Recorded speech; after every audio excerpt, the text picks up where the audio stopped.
روزانہ 5 وقت پڑھی جانے والی نماز میں غلطیاں برسوں تک جاری رہتی ہیں اور سیکھ نہیں پاتا بندہ. تو زندگی میں ایک بار حج فرض ہوتا ہے، وہ بھی صاحب استطاعت پر، جس کے شرائط پائے جائیں. تو اب وہ کتنی غلطیاں کرتا ہوگا اور کیا کیا کرتا ہوگا. نہ سیکھنے کا رجحان ہے، نہ تربیت لینے کا خاص رجحان. سب کا نہیں ہوتا. تربیت بھی ہے تو اس میں موٹی موٹی باتیں ہیں. اس نے میدان عرفات اس تاریخ کو جانا ہے، مینا میں اتنی نمازیں پڑھنی، اس تاریخ کو جانا. یہ بس چند باتیں ہوں تو اس سے یہ سمجھتا ہے کہ بس یہ حج کا میرا جدول ہے، میرا حج ہو گیا. تو اس میں کم از کم بندہ سیکھ کر اپنے طور پر تو مطمئن ہو کر جائے.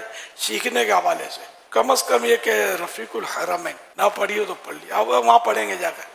تو شروع سفر یہاں سے ہوگا، پڑھیں گے وہاں جا کر. اہم سفر ہے، مقدس سفر ہے. ذوق و شوق ہو، رقت ہو. ہوائی جہاز جب فضا میں ہموار ہو جائے تو پھر بھلے آپ نیتیں کر لیں، اور اعلان بھی ہوگا وہاں. ہوائی جہاز میں حج فلائٹ میں اعلان ہوتا ہے. عمرے والے بھی زیادہ ہوتے ہیں نا، تو میں نے نوٹ کیا کہ اعلان ہوتا ہے کہ احرام کی نیت کر لو.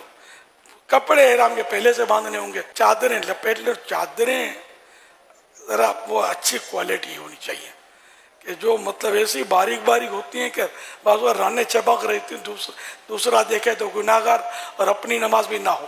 اگر ران چمک رہی ہے تو نماز تو ہوگی نہیں نا. 70 فرض ہے نماز میں چھپانا. تو یہ حالت وہاں بھی ہوتی ہے. پھر احرام کی چادر یوں اتر جاتی ہے تو ناف کے نیچے کا حصہ کچھ کھلا رہ جاتا ہے. یہ بھی دوسروں کے سامنے کھولنا حرام ہوتا ہے. اور اپنا بھی اکیلے میں بھی بلا ضرورت ستر کھولنا یہ جائز نہیں. ہاں، یہ بھی گناہ ہے. اور پھر دوسروں کو وہاں نظر کرنا یہ بھی گناہ ہے. یہ مسائل بھی ہو رہے ہوتے ہیں. کہیں رانیں کھلی ہوتی ہیں، کہیں گھٹنے کھلے ہوتے ہیں. تو یہ سارا احرام میں ہوتا ہے. کائے کو ہوتا ہے احرام میں؟ آپ پریکٹس کرو. یہ پنجاب میں، بنگلہ دیش میں، مختلف علاقوں میں تہبند کا رواج ہے. کبھی ان کے گھٹنے آپ نہیں دیکھیں گے، کبھی رانے نہیں کھولیں گے. ہم نے علماء کو دیکھا ہے. میں مفتی وقار الدین صاحب رحمۃ اللہ علیہ کو 100 بار دیکھا ہے تہبند میں. کبھی مطلب تصور بھی نہیں ہے کہ معاذ اللہ کو بے پردگی بھی ہو سکتی ہے. تو یہ کیا پریکٹس کرنی پڑے گی. آپ بولو گے پہلی بار جا کر وہاں باندھیں گے، بولیں گے یار ایک سرا یہاں جا رہا ہے، ایک چھیڑا وہاں جا رہا ہے، اور یار یہ تو یوں تو اپنے کو آتا نہیں ہے. چلنے کی پریکٹس کریں. پٹا اگر باندھنا ہے جس میں کچھ بیلٹ میں چیزیں رکھنی ہے تو وہ بھی ذرا اچھی کوالٹی کا ہو. میں نے جو نوٹ کیا وہ نائلون کے اچھے ہوتے ہیں. ریگزین وغیرہ کے ٹوٹ پھوٹ جاتے ہیں. اور یہاں جو ابھرا ہوا ہوتا ہے نا، یہ حصہ اس میں پاسپورٹ وغیرہ رقم یہ رہ جاتی ہے. اور سامنے ہوگا تو کٹنے کا چانس کم ہوگا، پیچھے ہوگا تو ہو سکتا ہے کوئی. یہ بھی ہوتا ہے، مطلب ہو جاتا ہے. اللہ پاک رحم کرے. تو چور جو ہے نا ہر جگہ یہ پہنچ جاتے ہیں، معاذ اللہ پکڑے بھی جاتے ہیں. بعض اوقات طواف پہ بھی وہ گڑبڑ کر دیتے ہیں، نکال لیتے ریال وغیرہ. طواف میں یہ ہوتا ہے کہ بعض لوگ دل آزاریاں بھی کر رہے ہوتے ہیں. تو دھکا ہمارا کوئی نہیں، ہمارا اندھا ہے، دیکھتا نہیں ہے، ہٹ رستہ دے. تو یہ نہیں کرنے کا ہم کو، بلکہ کوشش کرنی کہ ہمارا بدن کسی سے بلا وجہ ٹچ بھی نہ ہو. عورتیں بھی ساتھ میں چل رہی ہوتی ہیں، ٹولیوں میں بعض اوقات چل رہی ہوتی ہیں، بعض اوقات اکیلی چل رہی ہوتی ہیں، مردوں کے قریب آ جاتی ہیں، مرد ان میں جا پڑتا ہے، بعض اوقات دھکے لگتے. تو اس میں اپنے آپ کو سنبھالنا. تو یوں جتنا ہو سکے اپنے آپ کو سمیٹ کر چلے کہ میری وجہ سے کسی کو اپنے کو بھلے کوئی اگر کوئی دھکا ٹھڈا لگ جاتا ہے نو پرابلم.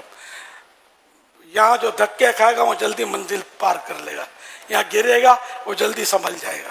آپ کی وجہ سے کوئی نہ گرنا چاہیے، نہ آپ کی وجہ سے کسی کو دھکا ٹھڈا پڑنا چاہیے. یہ خیال رکھنا ہے. نہ کونی لگنی چاہیے. اپنی طاقت کا مظاہرہ کرنے کا یہ موقع نہیں ہے، یہ عاجزی کے اظہار کی جگہ ہے. اور جتنی عاجزی کریں گے اتنی انشاءاللہ آپ کو ابھار ملے گا اور انشاءاللہ بلندی پائیں گے. پھر یعنی بڑا آدمی تھک جاتا ہے. سفر جو ان میں بڑا چیم ہو جاتا ہے. صحیح بات ہے، اتنی مشقت کبھی زندگی میں کی نہیں ہوتی ہے. اب مسجد میں جاتے ہیں تو پھر اسکوٹر پر 4 قدم پر مسجد ہے، 12 قدم پر تو کار. میلوں پہلے وہاں راستے روک دیے جاتے ہیں. اس لیے یہاں پریکٹس ہونی چاہیے پیدل چلنے کی، ورنہ وہاں روزانہ کئی کلومیٹر پیدل چلنا پڑتا ہے. خود مسجد نبوی شریف، مسجد الحرام شریف اتنی توسیع ہو گئی ہے کہ مسجد الحرام شریف میں بھی داخل ہونے کے بعد کعبہ شریف کی طرف جانے کے لیے آپ کو چلنا پڑے گا، اور ٹائم لگے گا اس میں.